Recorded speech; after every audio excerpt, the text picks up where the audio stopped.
Hi, thanks very much for clicking on the video link. This is an idle chat for the American Bar Association section for dispute resolution. And today, luxury of all luxuries, I get to talk to a friend and a colleague, David Reif. David, how are you? I'm terrific. And before we start, I want to turn the tables on you. I want to thank you and Jeff Kitchaven for the terrific work you do with the online Will Work for Food that is on, I think it's Thursdays at 11 o'clock Eastern. And the enormous amount of money that the two of you have raised for food pantries, which these days are needed more than ever. So thank you for doing that. It's absolutely my pleasure. Thanks for the shout out. You're Will Work for welcome. Food is a lot of fun and it does a lot of good. So thank you very much for that. All right, David, you know the rules of the game. Rules. That abusing that word right off the bat. All You right, got it. David. First card. What's your preference, sir? Crunchy peanut butter or smooth? Oh, absolutely crunchy. I mean, smooth is just boring. You got to have some crunch to it. That's right. Okay. And the natural that doesn't have a bunch of sugar. So good. That's right. Let's see. David, who is the best superhero? Hmm. Well, I'm at an age where probably I've got to say Superman simply because that's the superhero I grew up with. Although I'm old enough to remember Buck Rogers from TV, which was just this terrible video where he would fly and you could tell that he was being hung from ropes and he would just be hanging out there. But yeah, Superman. All right, David. Would you rather give a speech or write a paper? Give a speech. I like people. I like the interaction. That's one of the problems with so much of ADR moving online. You miss sort of the retail politics of it, of actually being able to put your hand on somebody's shoulder and say, you really need to do this. So I would much rather give a speech. And you were a great speaker for Will Work for Food. So anybody Well, watching thank you. this who needs a public speaker, David's your guy. Thanks. David, do you prefer sweet or savory? Unfortunately, sweets. Um, I like things that are hot, but just sort of general savory, I prefer sweets. Eh, it's all good. It is all good. It is all good. Sir, when you are looking for entertainment or research or just a little mental stimulation, do you go to a library first or a museum first? I go to a library. I'm a book fan. One of the high points of my youth was, and you probably remember that year you got the adult card at the library. And I grew up in Pittsburgh. So I grew up at Carnegie Library over in the Oakland section of Pittsburgh. So always a library. Right. Sir, do you normally wear a wristwatch or do you rely on your mobile device to tell time? I'm a wristwatch guy. Um, I've now, like much of the world, got the Apple Watch that tells me way too many things about the way I live my day. But yeah, I'm a wristwatch guy. Love my Apple Watch. You don't have to take your phone out. It's there. Brilliant. Yeah, it's absolutely brilliant. And it shows you all the notifications. That's right. You have to touch your phone. Sir, do you play any musical instruments? Not anymore. When I was a kid, I played clarinet and saxophone and was pretty good at it. And I tried to pick it up again probably 10 years ago. I still had my clarinet around and I tried to pick it up. And it's not like riding a bicycle. You don't fail to forget. Right. Were you in a band? I was in the high school band. I was in the regional band. I did all that stuff. Yep. So cool. So cool. All right. Well, the band kids were not famous for being cool. I think now we've gotten over that and band kids are cool. Okay, good. Good for them then. Band kids are cool. Sir, you don't have to answer if you don't want to. I don't want any, sort of, I'll take the fifth. I mean, you absolutely can take the fifth if you'd like. Do you eat food that is past its expiration date if it still smells and looks okay to you? Oh, sure. Oh, yeah, absolutely. You mentioned that you were from Idaho. There was a great article in the paper a number of years ago talking about with dairy, the different expiration rules in Idaho and Washington, and how people would ship milk across the border because, and I don't remember which direction, east or west, but because one of them had a different expiration date. So yeah, that's expiration dates. I think expiration dates are a little bit of a retail tool. Next card. What is something common from your childhood that would seem really strange to the young generation today?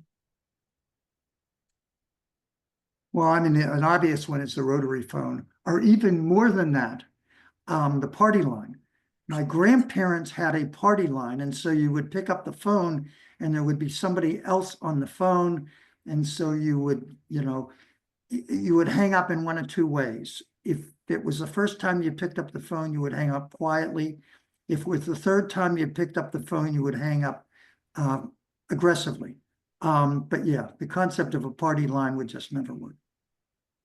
And if you were lucky, you had polite neighbors that didn't just hang on the party line, listening in on your conversation. That's exactly right. If it's the middle of the night and you hear something fall or make a noise, what do you do? Are you the person that jumps out of bed, or are you the hide under the covers? Oh, I'll go look.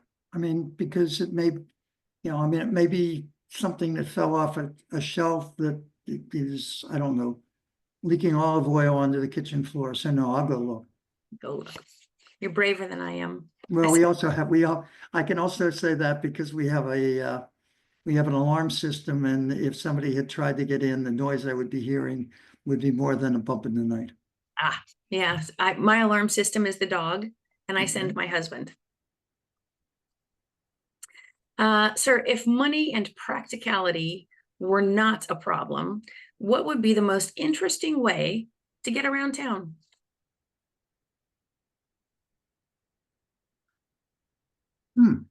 I live in the suburbs, so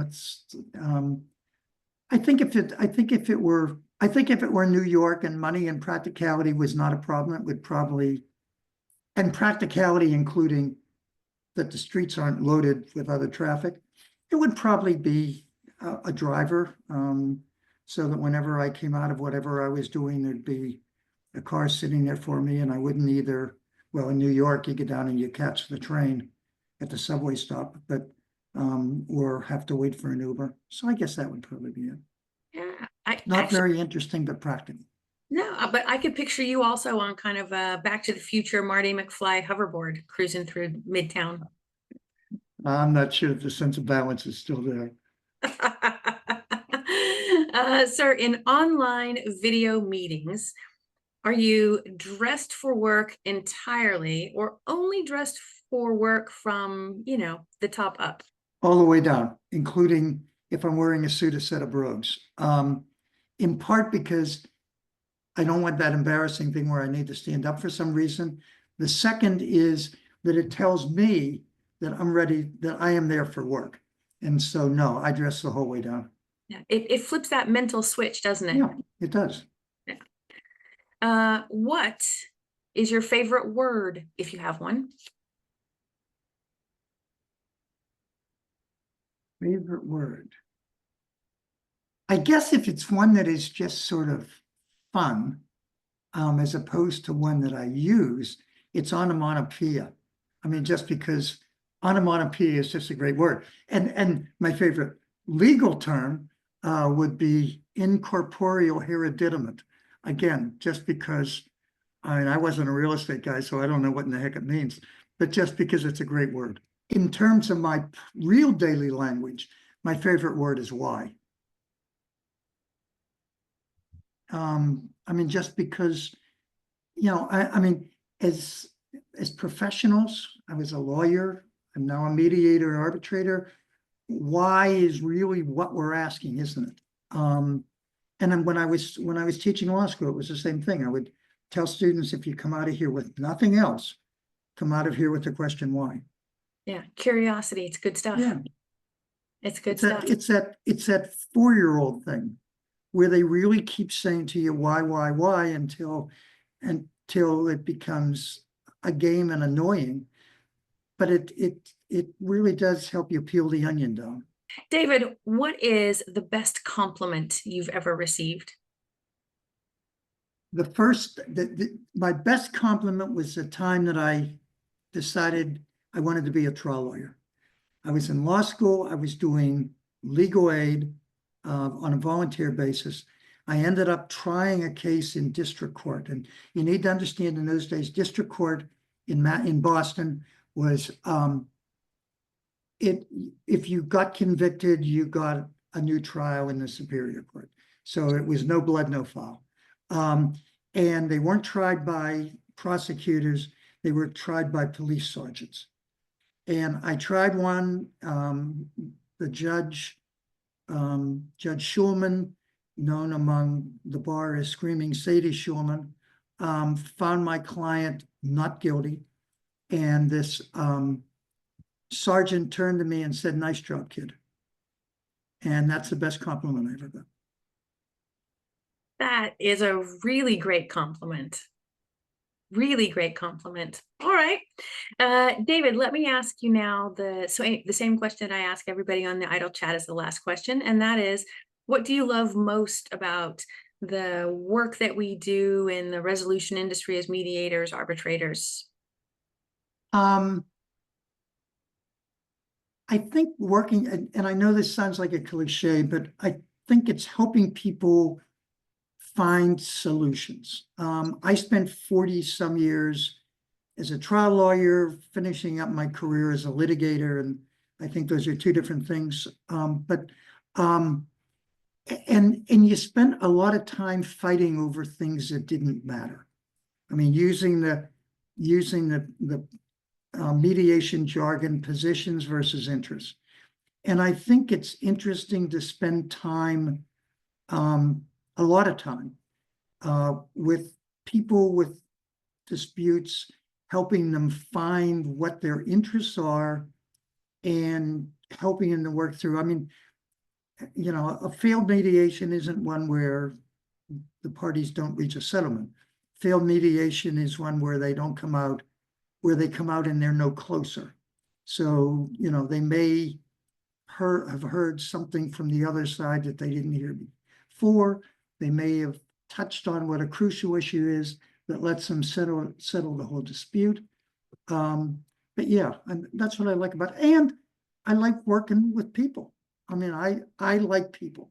And so, you know, when you're mediating, you get a chance to do what you and I are doing, have a conversation that's focused, and I enjoy that.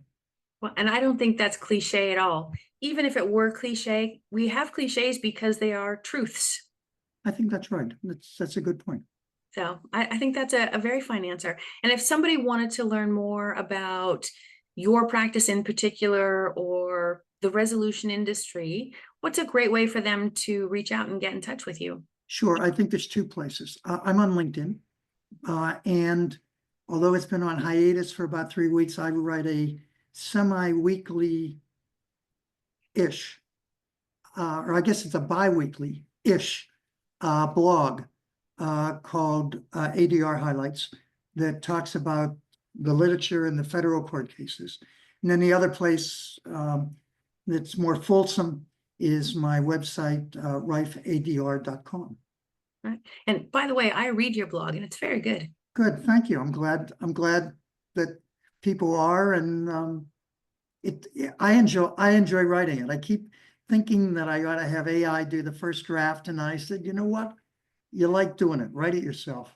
Yeah, it is a great blog. It is a really great blog. Well, David, thank you so much for joining me for an Idle Chat. It's always nice talking to you, but it's really lovely having just fun. My great pleasure, and bonjour. C'est gentil, merci.